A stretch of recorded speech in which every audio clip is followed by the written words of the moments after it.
Talking with the experts.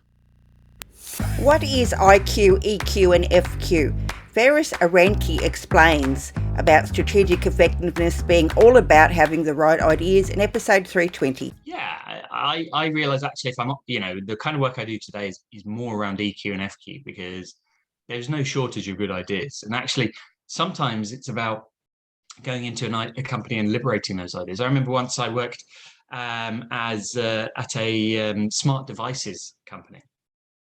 Right, with these kind of, they make smart plugs, smart thermostats, things you can control from your phone. And what I discovered there is they had so many good ideas from their sort of data team, particularly the graduates. They had this graduate scheme, and each year they brought on smart graduates to look at stuff. And there was bunches of these reports, and nobody had ever looked at them. They literally had never looked at them. And there was some great ideas around how to increase sales, how to improve the product. And all it was me going and finding these reports and going around and publicizing them, right? So I'm not worried about the quality of ideas around the world. It's how many times we ignore things, we just go, oh yeah, that sounds ridiculous, yeah, whatever. Welcome to Talking with the Experts. This is where we discuss great ideas to take your business to the next level. How do we know these ideas work? Well, it's because we're talking with business owners who are using these ideas. Business owners who have years of experience and expertise. All things business by business owners for business owners. And now, here is your host, Rose Davidson. Hello and welcome to Talking with the Experts. I'm your host, Rose Davidson from rosedavidson.com. Talking with the Experts is about all things business by business owners for business owners. You can find it on all good podcasting streaming platforms and on YouTube. And today my guest is Faris Aranki. And Faris is going to talk to us about success, intelligence, emotions, and focus. And strategic effectiveness, be it in business or your personal life, is all about having the right ideas, being able to take others along with you on those ideas and being able to focus. This is the very essence of how we run our businesses and support other companies to unlock their success. And Faris has worked to distill his knowledge on how to solve complex problems in a structured manner, combined with his skill on engaging effectively with others and his ability to quickly determine the barriers to strategies success. Welcome, Faris, and thank you so much for joining me today. Oh, thank you, Rose, for inviting me. It's a real pleasure to be here with you today. Yeah, so tell me, what is emotional and, no, tell me again, intelligent, emotional and focus. Yeah, let me tell you about this equation. So it is an equation for all your listeners and viewers, where I have distilled, or my belief is that to be successful in life or in business, the first thing is you've got to be very clear on your goals. You've got to be clear on your vision and your goals. You've got to know where you're headed. Many people say, which direction is the boat going in, right? Only then can the whole team get behind it. But to get everyone behind it and to be successful, you need IQ, which is the right ideas. You need EQ, which is being able to bring people on the journey with you about those ideas to get them bought into whatever you want them to do. And then the last thing is FQ, focus. You've got to be focused to actually achieve that. So if you think about it, often yourself or a business is missing one of those elements, and that can hold you back from your own success. So yeah, great equation. One I use with companies, one I use with myself, and really helps provide some clarity, and then can get working on where to make improvements. So how did you come up with this equation? Oh, do you know what, Rose? I spent about 12 years as a strategy consultant, where I used to be paid to focus on IQ. I was one of those people who's paid to come up with the ideas and write a big report about it. And what I discovered in 12 years of doing that is 90% of those strategies or those reports, nothing would ever happen with them. They would just sit on a desk.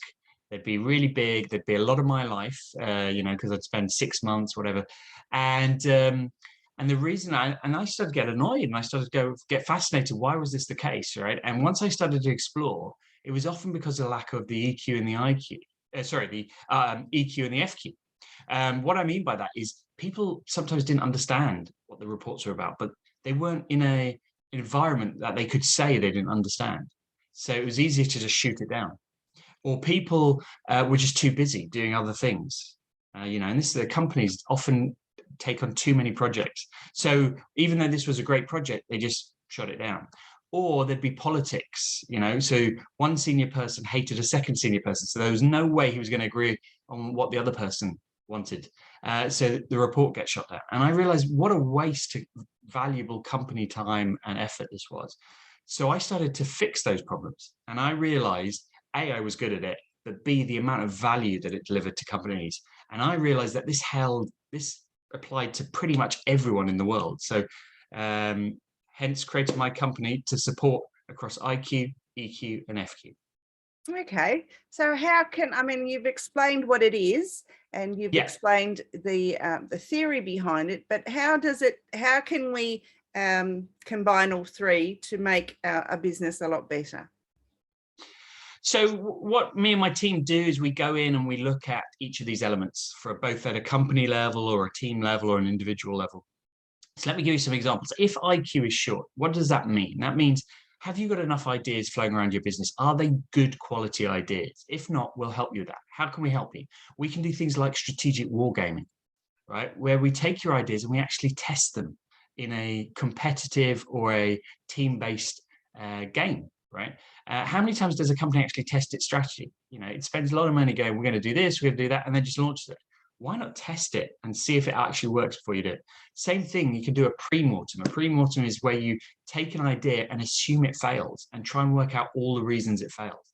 Often, simply, I just go to teams and help them improve their brainstorming, right? There are techniques to get more ideas out of people. So we make sure you've got the right amount of ideas and the right quality of ideas. That's the IQ side. If it's EQ, that means we notice that you're not being able to have a safe environment where everyone can talk honestly, where people listen to each other, they bring each other on board. There's good listening skills, there's good feedback skills, there's good, good leadership to create a safe environment, what they call psychological safety.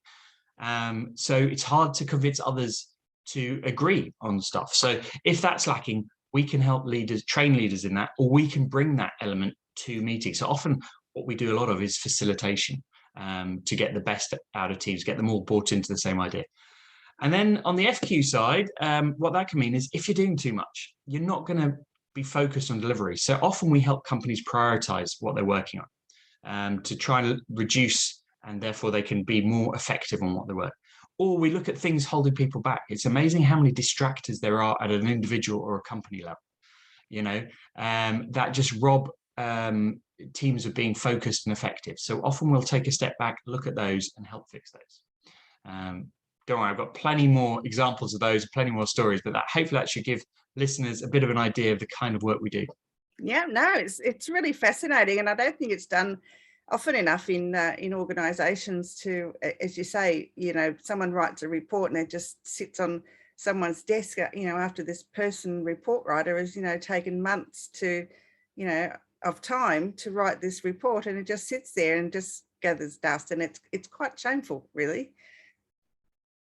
Yeah, I realize actually if I'm, the kind of work I do today is more around EQ and FQ, because there's no shortage of good ideas. And actually, sometimes it's about going into a company and liberating those ideas. I remember once I worked at a smart devices company. Right, with these kind of, they make smart plugs, smart thermostats, things you can control from your phone. And what I discovered there is they had so many good ideas from their sort of data team, particularly the graduates. They had this graduate scheme, and each year they brought on smart graduates to look at stuff. And there was bunches of these reports, and nobody had ever looked at them. They literally had never looked at them. And there was some great ideas around how to increase sales, how to improve the product. And all it was me going and finding these reports and going around and publicizing them, right? So I'm not worried about the quality of ideas around the world. It's how many times we ignore things, we just go, oh yeah, that sounds ridiculous, yeah, whatever. That's where the greater need and greater attention can deliver value. Yeah, quite often staff within an organisation have great ideas, and they put them forward and they just don't go anywhere. And it's just quite a shame that people don't, take them on board. It could make for a better organisation, but the top level seems to be a little bit blinded to innovation or change. Yeah, and it's not just it can be all of us, right? We all have our biases, and do we actually honestly ask ourselves what our biases are? How do they hold us back? Of course not. It's really hard. That's why it's often easier to get someone external to come in. And some roles I play with companies is I literally sit in meetings and call out their biases as they're having meetings. And companies that are open to that find it immensely valuable. But hey, it's really hard to do to yourself. Yeah, I guess it would be, because you're living with yourself and you don't realise your own biases, do you? Until someone points them out. It'd be a very weird place if we just were hyper observant of our own biases. We might not like the people we are. No, that's quite true. I guess, how can we get all of the company on board with all of these great ideas and get them all focused on the plan? Well, were you ever told the golden rule as a child, Rose, about treating others how you might want to be treated? Right, that's a great rule. But to get more people on board, follow the platinum rule. And the platinum rule says treat others how they want to be treated. Right, so don't apply your own standards to them. Actually find out what they like, and you flex to that. Right. So what do I mean by that? That becomes immensely powerful. If you want other people to get on board your ideas, talk to them in the way they want to be talked to. Right. There's different styles of talking. Talk to them in the language. You talk to them in the environment they want to be talked to. Right. Some people prefer having a chat in a coffee shop. Some people in a boardroom. Some people like reading documents. Some people, right. Start talking in their language more. Start getting to know them. Right. Human beings get on better when two people know a fact about each other they have in common.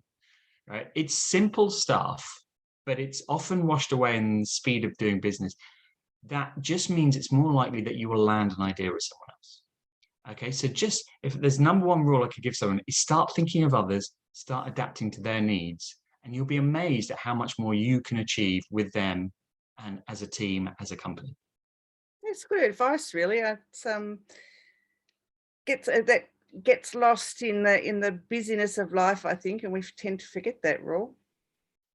Yeah, and I say this because I've been doing this for 15 years. I was trained to do it as a consultant, and I realized I did it naturally. I actually started my career as a school teacher, Rose, and that was a fantastic place to learn because kids are really a difficult audience, right? They don't necessarily, they're very honest, so they'll tell you when they're bored, they don't understand things.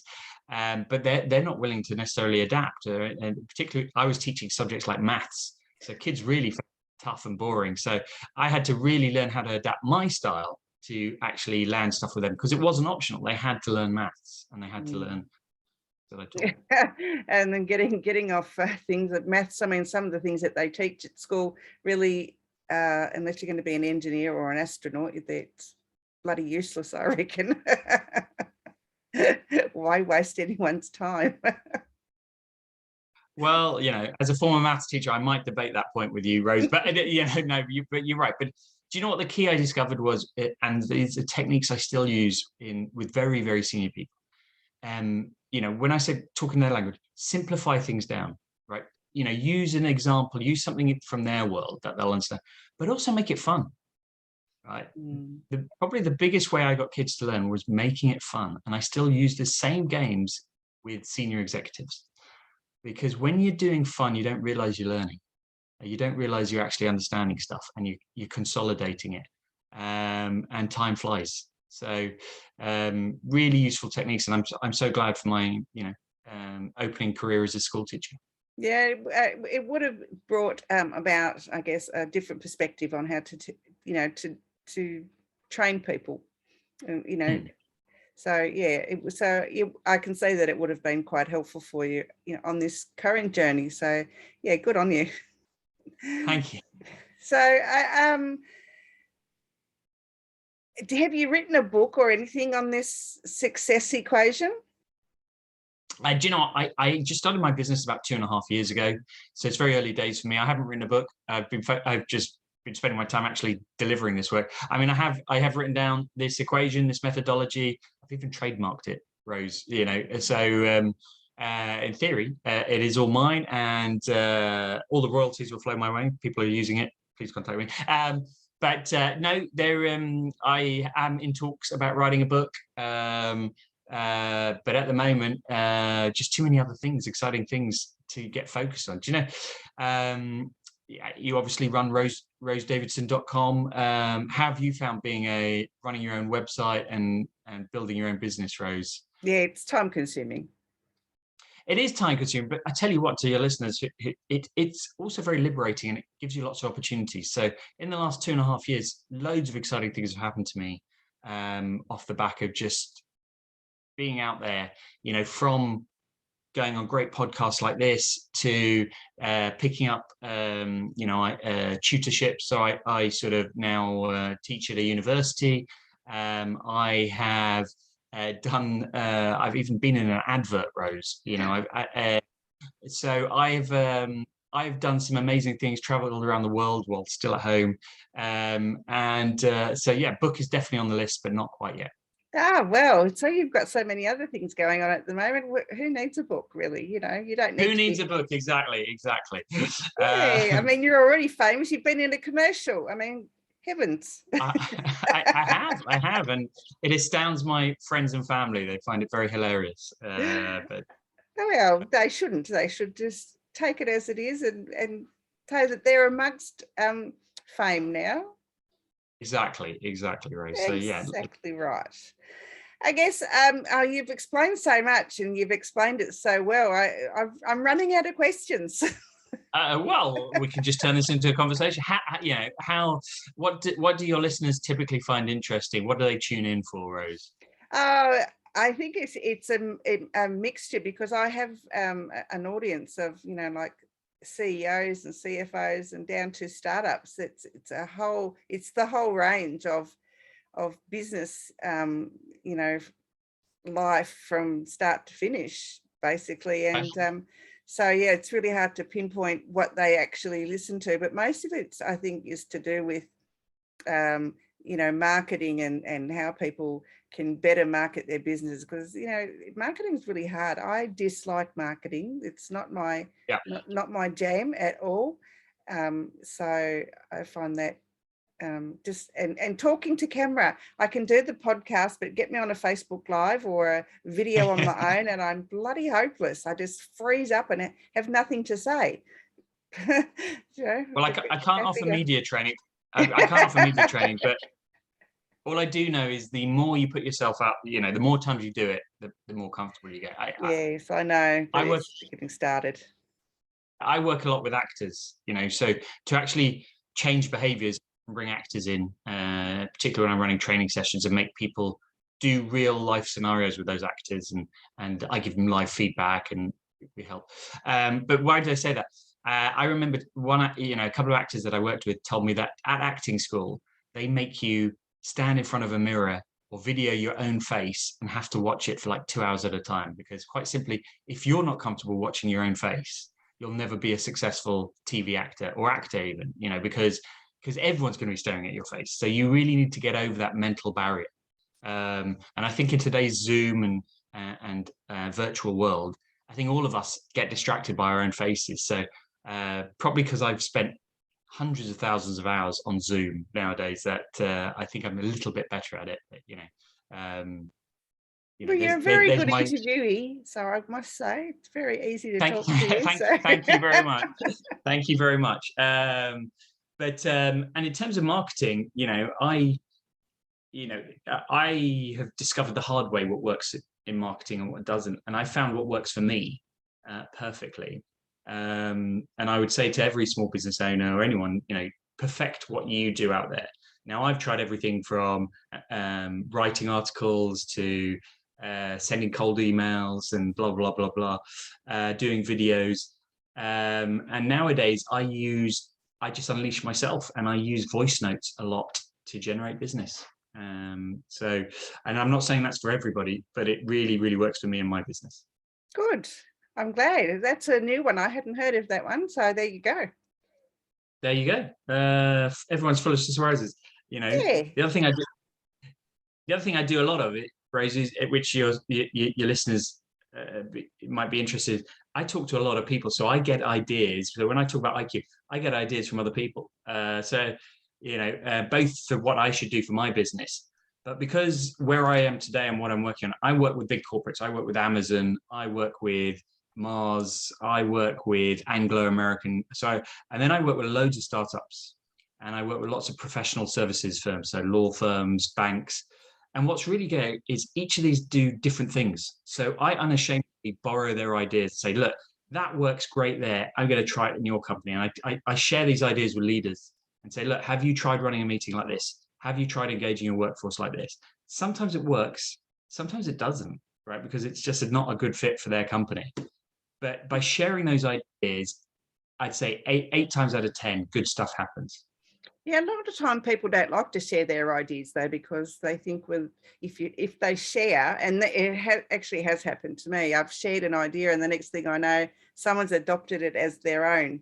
And it's really disheartening, because I was going to launch something. I've said to this person, I'm going to launch this idea, and next thing I know, they're doing it. And I can't really just say, well, it was my idea. How can I prove it? I can't. And it becomes very, very disheartening to share ideas around. It can do, and you'll always get some disingenuous people. But do you know what? They could never do it the way Rose Davidson does it. All right. No, well, that's true. I've had twice now where a client has asked for a proposal, right? So they asked, okay, how would you solve this? And I've written a detailed proposal. And then both times the client has disappeared. And funny enough, this happened 2 years ago, and one of those two clients turned up this early this year, and and they said, "Oh, I've got something to admit to you. We took your proposal and we tried to do it ourselves." I was like, "Right, okay. How did it go?" He went, "Terribly." Right? I tried to do it. I tried to develop a strategy following your process that you'd written, your methodology. And he said it didn't work. In fact, if anything, it tore the leadership apart. People are even more thing. He said, "How do I fix this?" I said, "Well, I will come in and run the same process. I will charge you double because you screwed it up and you wasted my time." I went in, I did it. Do you know what? Got everyone united, got everyone bought into the same ideas. We developed a strategy. And because I knew in my head that I can give him literally a book on how to do it, but he's not me. He doesn't have my skill set. That is what I'm selling. So give away ideas freely, because nobody can be you. Nobody can do exactly what you do. Mm. And actually, sometimes them screwing it up helps your cause to say that this is how you do it, right? So step back. Yeah, good idea. That's that. Now, see, there you go. That's a bloody brilliant idea, I reckon. Oh yeah, but it hurts, right? I was pissed off for a very long time, but I was glad he was, and the other person hasn't come back to me, but I was very glad that he was humble enough, even though 2 years later, to come and say, "Look, I screwed up, help me." Yeah, but it does hurt when someone steals your ideas and takes them as their own. I mean, I didn't want the credit. I just didn't want them to use my idea. Yeah. Yeah. Well, there's that, right? There is.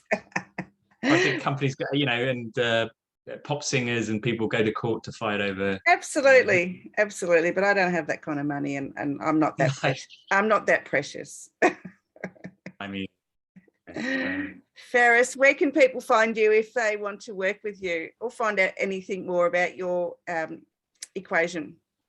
Hey, look, I love to continue the conversation with all your listeners. So the best way to do that is look up my company, which is called Sheer Ghetto Consulting, and the website is www.sheerghetto.com, and Sheer Ghetto is SHIAGETO. Or look me up on LinkedIn. That's where I spend a lot of time. My name is Faris Aranki, and you can find out what I'm reading, what I'm sort of thinking, and you can contact me through that. I'm going to go and stalk you now after this. Please stalk me, Rose. I love stalking people. Wow, that's good. And people can learn about shigeto, which is the Japanese word for a sharpening stone, because that's what me and my and other businesses. So there you go. Very good. Lovely. Faris, any last words of wisdom that you'd like to share with our audience? I just wish everyone all the best. I hope they're as effective as they can be, and just try more stuff. Have fun doing it. It's okay if you fail, because the game ain't over. It's only half time. So you only count whether you've won or failed at the end of the game. Absolutely. It's been an absolute pleasure. And thank you for sharing your equation with us. And I learned a lot. I did. This is why I love my podcast. Every guest I have on, I learn something and, take it away. And then I've got the recordings forever and I can go back and watch them and get clarity on things if I get a little bit mucked up.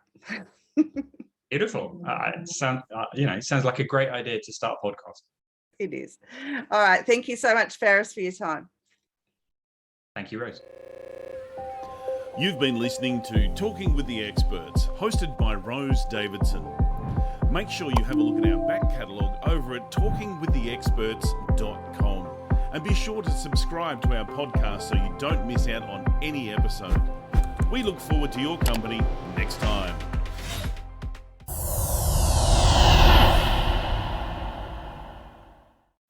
Talking with the Experts.